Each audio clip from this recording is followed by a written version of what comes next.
Hello students. So 8th class students, today we are going to learn types of forces. So our first force is contact force. Okay. So observe the following figures. You have to observe the following figures. So why does the toothpaste come out when we press the tube? Okay.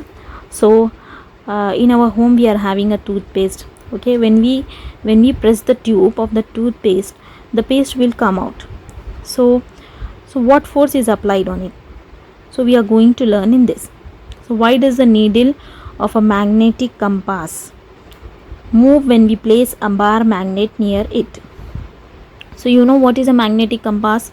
On that directions are there, north, south, east, west direction is there on that magnetic compass. So why does the needle of a magnetic compass? So between that compass there is one needle. So when we place a bar magnet, so you will get this bar magnet in the stationery. Okay, so you take that bar magnet and place near this magnetic compass. So why does the needle of a magnetic compass move when we place a bar magnet near it? So have you observed the difference between the force you applied on the tube and a force applied by a magnet on the needle of a compass? So in the first figure, you observe that there is a direct physical contact or interaction between your hand and the tube. So you are pressing the tube, so you are applying a force on the tube. So there is an interaction between the tube and your hand. Okay. So one more example is there when you are writing in a book with a pencil or a pen. Okay. So what happened there also you are applying a force. Okay. So there is an interaction between the between book and your pen. Okay. So force which results when there is a direct physical contact between two interacting objects is known as contact force. Okay. So this is a contact force. So this is the best example of contact force. Okay. Toothpaste come out when we press the tube. So next one is the needle of the compass changes its direction without any physical contact. So here the needle of the compass changes its direction without any physical contact with the bar magnet. There is no interaction between bar magnet and needle of compass. So but a force must be acting on the needle. So force is there on the needle, but force is there on the needle. That's why the direction of the compass changes. So the force which occurs without any physical contact. So here the physical contact is not there. So between two objects it is known as a force at a distance or field force. So the other name of field force is force at a distance, or the other name of force at a distance is field force. Okay. So now our next topic, it is forces acting at a distance, field forces means magnetic force. In this first we are going to learn magnetic force. Okay. So you must have done some experiments with magnets in class 6. So let us recall some of your experiences. So we have to recall our class 6 magnetic experiments. Okay. So observing the magnetic force, the activity. Now we are going to do the activity. So what is the activity here? We are going to do taking a swing needle. Okay. You have to take a swing needle. Okay, which we use for sewing our clothes. Okay. So rub it with a bar magnet. So rub that needle with a bar magnet several times. You rub it several times. Okay, not one time. So always moving the magnet in the same direction. So does the needle get magnetized? You may find that the needle always act like a magnet. So with the help of a magnet compass, you can identify the north and south poles of the needle. So you can take the magnetic compass and you can find out the direction of the north and south poles of the needle. Okay. So pin a red color cork ball to the south pole and white ball to the north pole of a needle. So you take a cork ball and pin a red color cork ball to south pole and white to north. So then drop it in a bowl of water. It floats. So take water in a bowl and drop it in a bowl of water. Okay. So what happened? It floats. So make another needle in the same way. You take another needle and make another needle in the same way. Okay, so float both the needles side by side such that like ends facing each other. Okay, so you place the needle in such a way the like ends should face each other, means north to north, south to south, like that.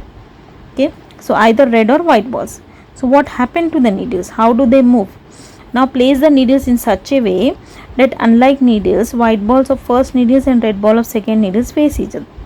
Okay, now you place the needles in, with unlike ends. Okay, unlike means if north is there, you take south. Okay, like that. So now observe what happened this time. So how do they push or pull each other? So you have to see, okay, what force is there in it. So you have learned in class 8 that like poles of two magnets repel each other. Always the like poles repel each other and unlike poles attract each other. Okay, so unlike poles attracts always each other, and the like poles repel each other. Okay, so like poles means north to north. Okay, so unlike poles means north to south, like that. Okay, so you can observe the red end of one needle and white end of another needle attract each other and ends with same color repel. So now you know that like poles repel or push each other away, unlike poles attract or pull each other. So this action of pull or push arises due to a magnetic force. So here this whole activity is about a magnetic force. Okay, so a magnet can attract or repel another magnet without contact. So magnetic force is also a field force. Okay, so our next force is electrostatic force. So now we are going to do the electrostatic force. So now we are going to do the activity for this also. So what you have to do for electrostatic force, take a balloon. First you take a balloon. Okay, so now what you have to do, inflate it. Okay, inflate the balloon and tie up the open end. Okay, so now cut a paper into small pieces. Now what you have to do, you have to take a paper and cut it into a small pieces and place them on the floor. So place the small pieces on the floor. So what will happen, rub the balloon with the paper and bring the balloon near the pieces of paper. Okay, so you bring the balloon near the pieces of paper. Okay, so what you have to do, first you have to rub the balloon with the paper. What happened now, are the bits of paper pulled towards the balloon? Why does the balloon pull or attract the pieces of paper? So here the balloon attract the pieces of paper. So why does it happen? Try to use pepper and salt in the place of pieces of paper. You can do it with the pepper and salt also. What do you observe? We can say that when the balloon is rubbed with the paper, it acquires an electrostatic charge on its surface. So this is an electrostatic force. There is an electrostatic force between balloon and a paper. Okay, so the balloon is now said to be a charged body. The balloon got charge here. So when it is brought near the bits of paper, the pieces acquire opposite charge and will rise and cling to the balloon. Okay, so the force exerted by a charged body on another charged body. Okay, so both are charged bodies. Okay, so the force exerted by a charged body to another charged body, it is known as the electrostatic force. Okay, so these forces come into play even when the bodies are not in contact. It is an example of a force at a distance. So now next force is gravitational force. So one of the most important force, it is our common experience that if a pen slips off from our hands, it falls down on the floor. So if we take a pen in our hand, if the pen slips off from our hand, what happened to the pen? It falls down. Obviously it falls down on the floor. So why does the pen fall down here? What is the force which pulls the pen down? If we keep the same pen on the table, it does not fall down. Why? Generally our answer would be that the table supports the pen. If the table does not supports the pen, it would fall down until it is supported by another object like the floor. So why does a stone thrown up into the sky fall back to the earth? Why do rivers flow down to the sea? How does the earth hold the atmosphere? Is there any force pulling the objects towards earth? If an object is thrown upwards, there exists a force. So remember this one, okay, this is very important. If an object is thrown upwards, any object, there exists a force which pull it down towards the earth. Because of that, it falls down to the ground. We call this force as a gravitational force. So the best example is an apple on a tree. Okay, so an apple falls down, okay, from a tree. This is also a best example of gravitational force. Okay, so every object on the earth or close to earth will experience a gravitational pull. Every object is having it's a gravitational force. The force of gravity is not just due to the attraction of the earth, it is a force of attraction that exists between any two bodies. Okay, so this gravitational force occurs between any two bodies or masses everywhere in the universe. As the earth is so massive and huge, all the other objects close to the earth are attracted or pulled towards it. When you sit in your classroom, there will be a gravitational force between you and your teacher, and a similar force exists between you and the blackboard. So you cannot experience the gravitational force that exists between you and your teacher or between you and the blackboard, because it is very small when compared to the gravitational force exerted by the earth on these objects. So you will learn more about this in the lesson, okay, gravitation in higher classes. So gravitational force works even the objects are not in contact. So it works when the objects are not in contact also. So this is a complete example of field force. So now explaining of force acting at a distance. Now our next topic is explaining of force acting at a distance. So concept of field we are going to learn in this. Okay, so the force which acts between two bodies. So the force which acts between the two bodies when the bodies are not directly touching each other is called force at a distance. So the bodies are not touching each other, it is called a force at a distance. We can explain the forces at a distance by using the concept of field. Okay, so we are going to do activity for this, visualizing a magnetic field. What you have to do, what activity you have to do, take a bar magnet and place it on the table. So take a bar magnet, okay, you will get easily in the stationery near you this bar magnet. Okay, you take a bar magnet and place it on the table. So place a thick white paper over it. You take a thick white paper, you have to take the thick white paper, not thin. Okay, so white drawing sheet you can take. On the paper sprinkle fine powder of iron. You have to sprinkle fine powder of iron, okay, iron fillings. So tap the table or the paper gently with pencil. Okay, so what do you observe? Do you find any pattern of iron fillings there? Rotate the magnet in different direction and do the same. How has the pattern changed? So I think you did this experiment many times. Okay, by taking the bar magnet, by keeping the iron fillings on the paper. Okay, so what happened to it? You can see that in a small space around the magnet, iron fillings set themselves in a pattern because they are affected by the magnetic force of the field created by the bar magnet. Okay, so the pattern represents the magnetic field here. The space around the magnet where its influence can be detected is called the magnetic field. Okay, so what is a magnetic field? The space around the magnet where its influence can be detected is called the magnetic field. This field is three-dimensional.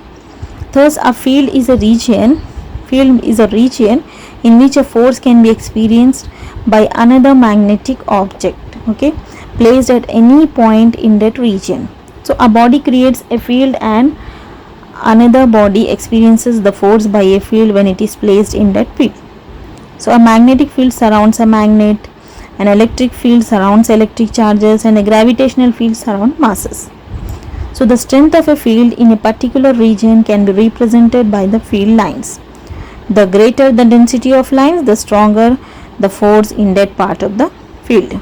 Okay, so now contact forces or muscular force.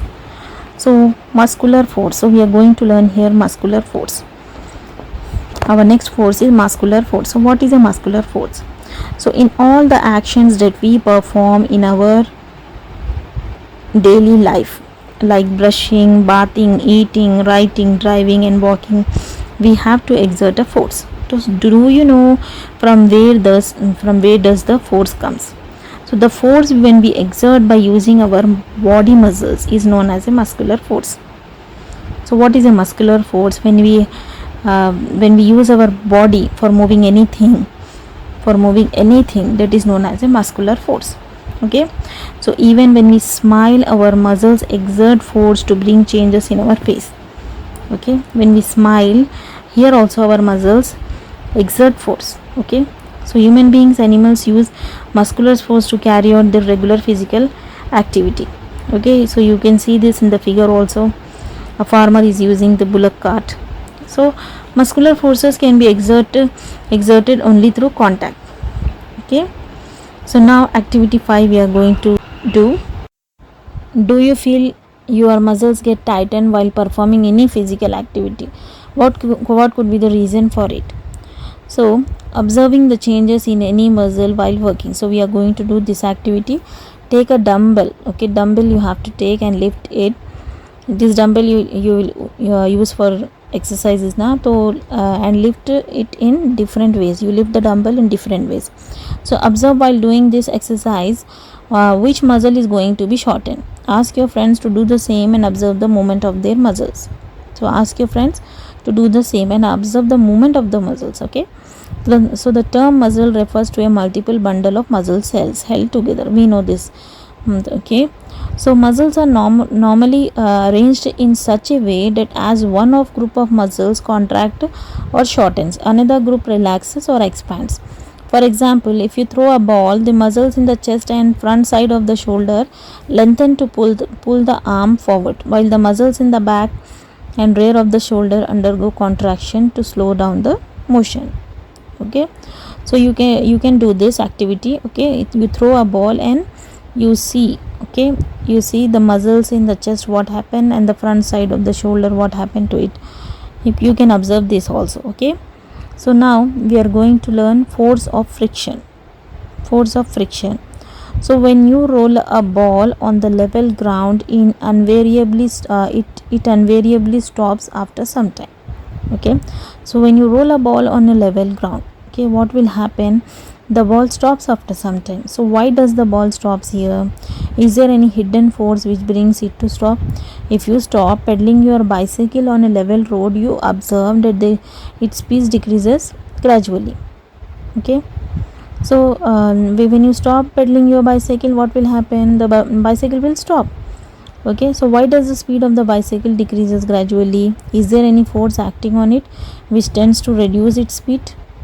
So does the change in speed of the ball and bicycle depends on roughness and smoothness of the surface on which way they move? So let us find out this also. So observing the motion of a ball on different surfaces. So try to roll a ball on different surfaces like carpet, rough road, smooth floor. Okay, you can try on these surfaces also. So seeded surfaces are plain, exerted force is same. So on which surface does the ball roll farther? The motion of the ball is different in each case. Okay, the force of resistance to the motion seems to be more on the rough surface than on the smooth surface. Okay, the ball stops on the rough surface. Okay, so while on the smooth surface, what will happen? The ball will roll. Okay, so the rolling ball moves farther on a smooth marble floor than a rough sandy surface. Okay, so more activities are there in this chapter, so we are going to do that activities in my next video. Okay, till then stay safe. If you are having any doubt, so please comment me. You write a message in the comment box. Okay, I will answer your questions. Okay, thank you. Stay safe. Bye bye.